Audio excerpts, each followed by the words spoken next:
Daniel Markovits, welcome to How the Light Gets In. Pleasure to be here. Thanks for having me. So you're a professor at Yale Law School, one of the most elite educational institutions in the world. And yet a lot of your work recently has been critical about those very institutions and the people you educate. So have you felt a tension in critiquing the very system you excel in? I mean, there's a tension of a certain sort, but I don't know that it's a different tension from anybody who has privilege critiquing the kind of privilege that they have. One of the things about this economic and social order that we've built is that it creates situations in which people who see through its structures have incentives and really only possibilities to act in ways that promote its structures. And this is maybe a particularly extreme version of that, and the tension is real, but I don't think it's only sort of particular or specific to someone in my circumstances. So Yale Law School hasn't knocked on your door and said, can you turn that down a bit? Oh, that's a separate question. No, it hasn't. But that's also a profound reflection of the system we're in, which is that the system is sufficiently stable at the moment, and its elite institutions are sufficiently self-confident that they're quite happy to have people inside them criticizing them, even very aggressively. Partly, I think, because they believe that at the end, the criticisms will not be effective. So both in the UK and I think to a great extent in the US, people from both sides of the political spectrum say they believe in equality of opportunity. And a lot of them also equate that with meritocracy. They say, well, we need a system in which those who get rewarded in society are those who deserve to be rewarded based on their innate talents and their hard work. What's wrong with that picture? So I think there are 2 points that are really important to make here. The first is that under meritocracy, advantage is distributed based on accomplishment.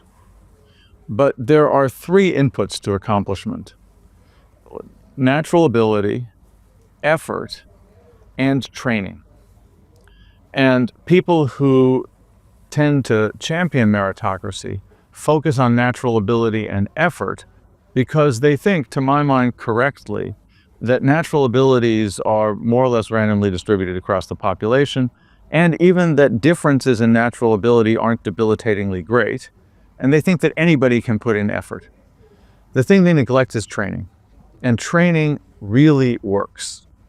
And what's happened in our system is that the new elite, the elite that itself reached its position through meritocratic means, has an unmatched willingness and interest in training its children, and the enormous resources it gets through meritocratic pay enable it to invest in training its children in ways that nobody else can match, with the result that the children of rich parents are out-trained.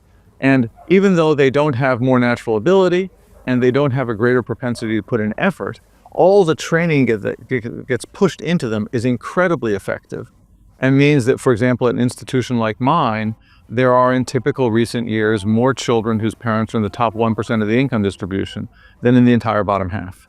And incidentally, this is not limited to elite educational institutions. There was a study a few years ago about Major League Baseball in the United States, and the share of Major League Baseball players whose parents are Major League Baseball players has been going up.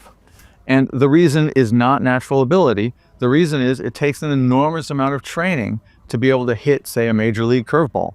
And if your father knows how to do that and starts teaching you how to do that when you're 3 and can invest in coaches, by the time you're 18, you will know how to do that. And what that shows is that meritocracy and equality of opportunity are not the same thing. So that's the first very important point. The second very important point, which is briefer, is that when inequality of outcomes gets big enough, equality of opportunity becomes impossible. That's true under meritocracy because the elite outtrains everybody else, but it's true under every system. When outcomes are too different, those who have the most will use their privilege and power within the system or against the system, but often within the system, to secure opportunities for their children, and so equality of opportunity disappears. Great, I'd like to ask you about that in a second, but should we stay on this idea of meritocracy? So a lot of people who critique our current socioeconomic arrangement argue that, well, meritocracy isn't working. We don't really have a meritocratic system. But you say, no, we do have a meritocratic system that's working, but that's unjust. What is it that the first group is missing? Do they miss this kind of crucial aspect of training that goes into meritocracy? So I'm obviously, I have a dog in this fight. So people should discount what I say on account of the fact that I have a view. On the other hand, I've thought about it a lot. I mean, the disadvantage of thinking about something a lot is that you have a view. The advantage is that you thought about it a lot. And that's a balance that people have to strike when they think about this. But the reason I began with this preface is that it's not part of my view that the elite aren't cheating. The elite are cheating. And so there is some degree of elite capture, of rent seeking, and just of outright fraud. And that's an important part of what's happening in the system. But my view is it is not the dominant explanation for the concentration of privilege at the top and the concentration of advantage in the children of rich parents. And, one way to illustrate this is that in the United States, for example, if you are a big enough donor to a university, that affects your child's ability to get into that university, and it makes a difference. But the amount you have to donate is very, very large. $5, $10, $15 million. I don't know the exact amount because the universities, being ashamed of this, keep it secret. A very small number of kids get in that way. If your parents are alumni, that also helps you. But it's debatable how many kids get in on account of the alumni privilege or preference. And one reason that I know this is that my own law school has no alumni preference at all. And yet, our student body looks like the student body of other places, full of the children of privileged parents. The reason why is that the rich can secure an, in my mind, unjust advantage for their children within the system, rather than by violating the meritocratic rules. And to give you a sense of the force and power of this, here are two statistics about the United States that are striking. On the SAT test, which is the college admissions test, the gap between the typical SAT score of a child whose parents are in the top 5% of the income distribution and a middle-class child is now about 250 points. The gap between the typical SAT score of a middle-class child and a child that grows up below the poverty line is just 125 points. So the rich middle-class gap is twice as big as the middle-class poverty gap. And that's achieved not by cheating the system, but by playing within the system. An even more extreme version of this is that in a recent year, I looked at the numbers, there were roughly 15,000 high school seniors in the United States, one of whose parents had attended graduate or professional school, who scored at the Ivy League median on the SAT verbal score. If you ask how many kids in the country were there, neither of whose parents graduated high school, who scored at the Ivy League median, the answer is that the tail at that point is so thin that statistical techniques are unreliable. But if you crunch the numbers, it's under 100. And that is an enormous difference, obviously, in who gets into the Ivy League, and it doesn't require any cheating. Now, the fact that it doesn't require cheating, this is the last point I want to make, doesn't make it okay. And the other criticism I have of people on the left who focus on the abuse of the system is a criticism that people on the more radical left have always had of people on the more centrist left, which is they moralize and personalize politics. And it feels good to say that those who are at the top are somehow corrupt or venal. But if the real problem is structural, actually focusing on the corruption is a way that the system doesn't get challenged. Because it's relatively easy to say, let's get the rotten apples. Let's shut down the alumni preference. Let's stop people from being able to bribe their way into university and say we've won. And the fact is, even if all those things happened, the system would be, I don't know the precise number, 90%, 80%, as unequal as it is now.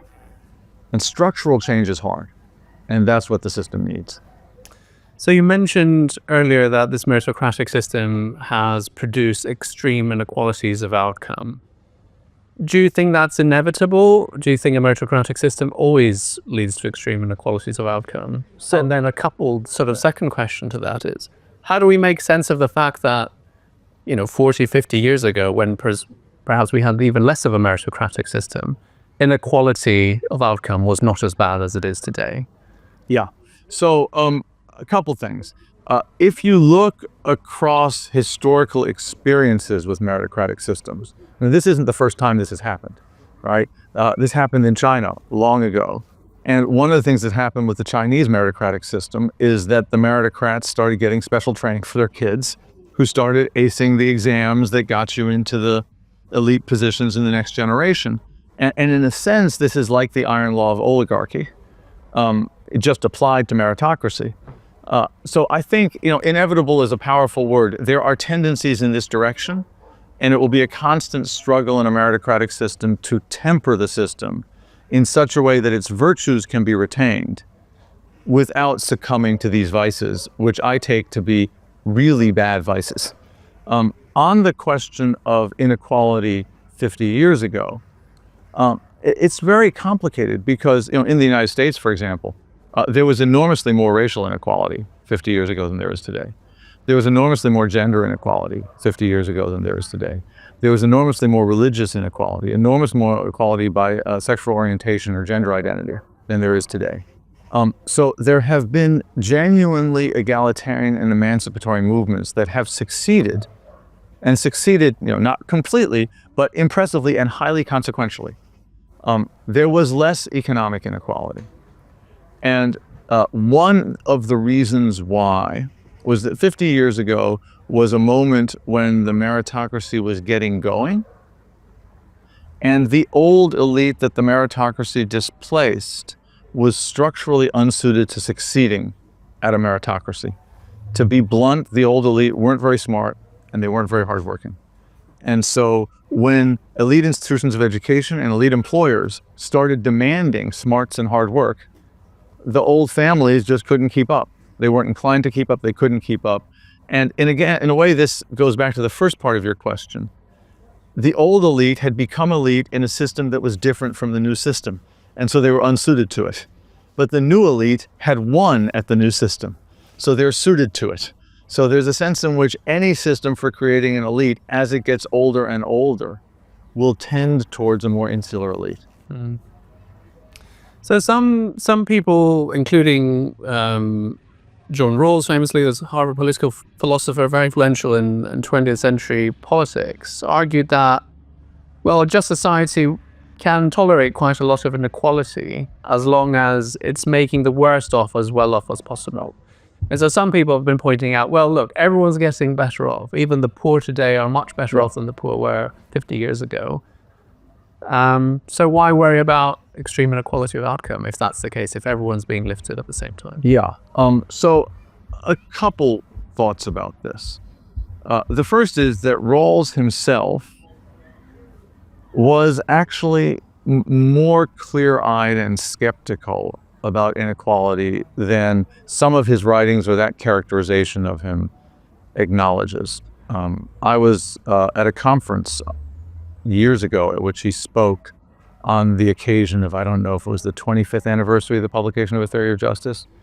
And he came very close to saying that economic inequality had made the government of the United States illegitimate.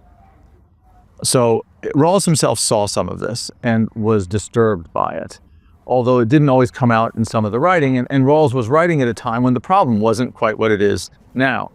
That doesn't, in some sense, what Rawls himself thought, who cares? I mean, I care because I admire the man, but why should anyone else care? But the underlying point is that economic inequality is deeply corrosive of a social order. And it's deeply corrosive because economic privilege is associated with political power. In a capitalist system, it just is political power.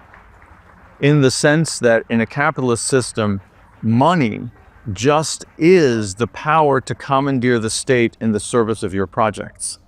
So what it is to have 100 pounds is to be able to allocate resources in whatever way you wish up to the value of 100 pounds. And if somebody else tries to shift that allocation, somebody else tries to take the sweater you buy or block your entrance into the railway carriage for the ticket that you've bought, men with guns will come and put them in prison.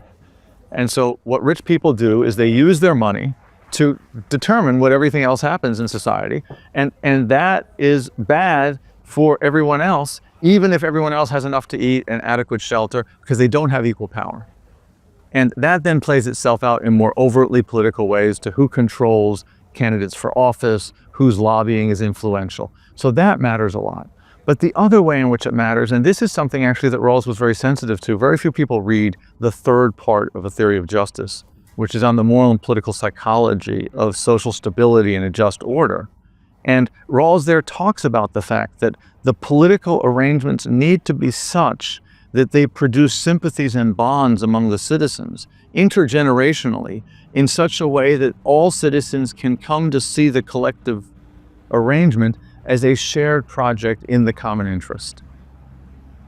And at some point, inequality begins to undermine that, even if the worst off are not materially destitute. To ask you a question about the sort of moral psychology of this problem. So sometimes this meritocracy problem is presented as a social status problem, right?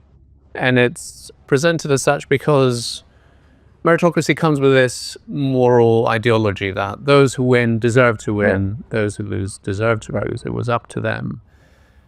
What if we just focused our attention in dismantling the ideological package of meritocracy so that people didn't feel that and they acknowledged that, well, I might be successful, but I'm successful because of structural reasons or because, my social circumstances, and vice versa with those at the other ends. I think the way you formulated that point, which is a powerful point, elides two concepts. And desert can mean two different things. On the one hand, it can mean those who win are virtuous in a way that makes them responsibly entitled for their success. And those who lose are vicious in a way that makes them responsibly entitled for their failure. And the systems and structures that we've been describing, which show that so much of a person's outcomes depend on inputs that they couldn't possibly be responsible for. How much their parents have invested in their education, how much the state has invested in their education, undermines that conception of desert. Although notice that even there, meritocracy is insidious because it's a feature of meritocracy, unlike aristocracy, that the elite also has to have their own skin in the game. So even the rich kid who got all these inputs is still working all the time and is still displaying character traits that are virtuous all the time. And that makes it a little hard to disentangle this, but let's suppose we can. There's a second idea of desert, which goes to the question, well, how much are you worth? Not do you deserve to be as much as you're worth, but how much are you worth? And in a meritocracy, particularly a market meritocracy, you are worth the market price of your labor. You're worth your wage. And your wage is a marker not just of your ability to consume and your economic power, but also of your social esteem in the eyes of everyone else. And those who are worth a lot, even if they don't think they deserve to be worth a lot, are still in the public eye worth a lot. And those who are not worth a lot are declared worthless. The English have a phrase for this that the Americans don't pick up. When you get fired, you are made redundant. Right? And to be redundant is not a dignified state. It's to be surplus to requirements or worthless. And that's true not just in economic life. Think about the social economy of beauty in our society today. Nobody thinks that somebody who's exceptionally beautiful deserves it in the moral sense. They happen to be born exceptionally beautiful. On the other hand, We still admire that. they're admired and valued and popular and social. And those who are not beautiful, it's even a little awkward to say the word ugly. Why? Well, because it's a term of disgust and disapprobation. And it's not anybody's choice, but it's not, right? And so the only way to cure that is to stop making so much turn on how you look. It's not to have some high-minded view about who deserves what. You got to go to the root of the problem, which is the way you look is not a particularly important or valuable thing. And actually, by the way, also your market wage is not a particularly important or valuable thing, or would not be in a just society.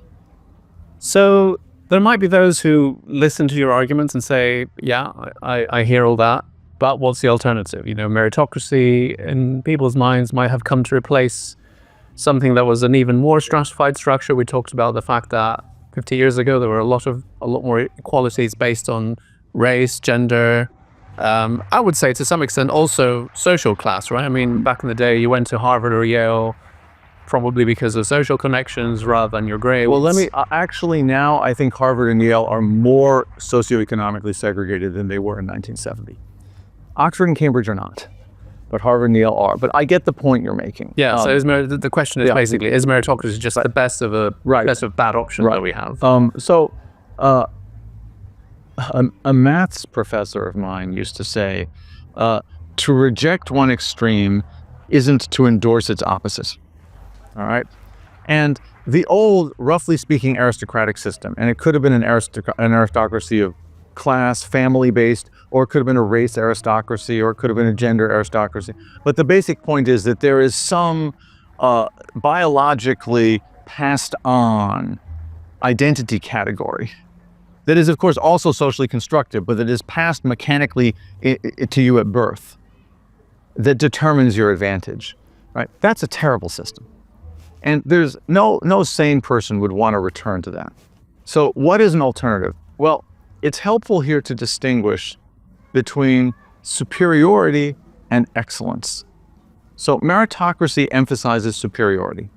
And that has two features. The first is that superiority is a positional value. If I am better than you, you are no longer superior, no matter how good you are. Right? So this is almost a winner takes all kind of a system, which is a little bit like the system that we have, unsurprisingly. Second of all, superiority is a formal property. I can be superior to you at anything, even if the thing that I do isn't actually very valuable. Modern finance, I think the best view, even among fairly conventional economists now, is that the social product of modern finance is zero. There's a kind of finance that's very valuable because what you want to do is you want to get capital, financial capital, into the real projects in life that are most socially productive. And that's what finance properly constructed does. But modern finance is all about arbitrage. It's all about elaborate ways to squeeze out short-term advantages from the system. That's socially worthless, but there are people who are superior at it. And in our system, the people who are superior at it make literally $1 billion a year. Okay, now let's think about excellence. Excellence is different from superiority in both respects. Excellence is a threshold concept, not a positional concept. To be excellent at something is to be good enough at it to make it worth doing. And that formulation also shows that excellence is substantive. And excellence has to be at a task or project that's valuable. You can't be an excellent torturer, but you can be a superior torturer. And so an economic and social system that values and rewards excellence is not an aristocracy. It allocates jobs to people who are good enough at them to make them worth doing. But it doesn't mean that you have to be superior. And what does this mean very, very concretely? So let's take healthcare, for example. Right now, we have a system, particularly in the United States, that is incredibly competitive, focuses on superiority. It wants to know who is the most skilled vascular surgeon. And that person gets the healthcare system arranged around them and makes millions of dollars a year. We don't have enough nurses. We don't have enough GPs. You guys also don't have enough nurses or GPs, right?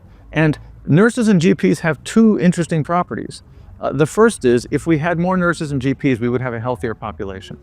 If we redirected healthcare away from the superior, superordinate, elite-trained workers towards mid-skilled workers, population health would go up because that's a much more efficient way to provide healthcare. Prevent diseases from coming up before they need to be cured by superior workers. And the second thing about nurses and GPs is that they're middle-class people. Middle class in the US American sense, not in the UK elitist sense. And so this system would provide better healthcare for the population and a much more egalitarian labor market. We don't have enough home health aides. We don't have enough teachers. We don't have enough of lots of tasks that would be middle-class, mid-skilled tasks. And people, if they were trained to be excellent at them, could do them without worrying whether they're a little better than somebody else. And that's the sort of economic arrangement that we should be aiming for. Your next work looks at another sort of sacred cow, perhaps, of liberal democracy, growth, the ideology of growth. All governments aim for it. We think it's a way of alleviating poverty and at the same time encouraging social mobility. And yet there is this idea that it can't go on forever. What's your work on criticizing growth? Yes, so the book is tentatively entitled The Good Life After the Age of Growth. And what that picks up on is, as you say, growth has become our common sense. We have associated growth both as societies and as individual people. We want more money. We want to manage bigger organizations. We've associated growth not just with one virtue, but with ambition in itself. And we have this feeling that if we give up on growth, we're just giving up, right? There are critics of growth, but those critics, to my mind, often frustratingly romanticize the pre-growth world and think that growth has always been a calamity. And my view, and the view of the book, is that growth and the ideal behind it are one of humanity's greatest moral accomplishments. 250 years ago, almost everybody was poor. 80% of the world in 1800 lived on less than $2 a day. That's what's considered deep poverty. Now, $2 a day in current dollars, not in $1800. And the reason why today only 10% of the world live on less than $2 a day, which is immorally too much, but very different from 80%, is growth. All right? The economic inequality in the world today is exactly the same as it was in 1800. So there's been no redistribution. It's all growth. So my view is growth is an enormous moral accomplishment. And it was accomplished partly because society embraced the growth ideal. At the same time, growth cannot continue. Over the last 250 years, the population of the world has increased by a factor of 10, and average incomes have increased by a factor of 30. If growth at that rate continues, in 2500, there will be 100 billion people on the planet who are, on average, 30 times as rich as the average Pole is today. That's not going to happen. So that means growth is going to end. And if growth is a moral ideal and growth is going to end, in the post-growth world, there'll be an enormous imaginative hole in our civilization. And we'll need to build a new civilization around new ideals that are suited for a world in which there's been a lot of growth, but there's not going to be any more. And the third part of the book describes what those ideals might look like. Well, I look forward to that. Daniel Markovits, thank you very much. Thank you so much for having me.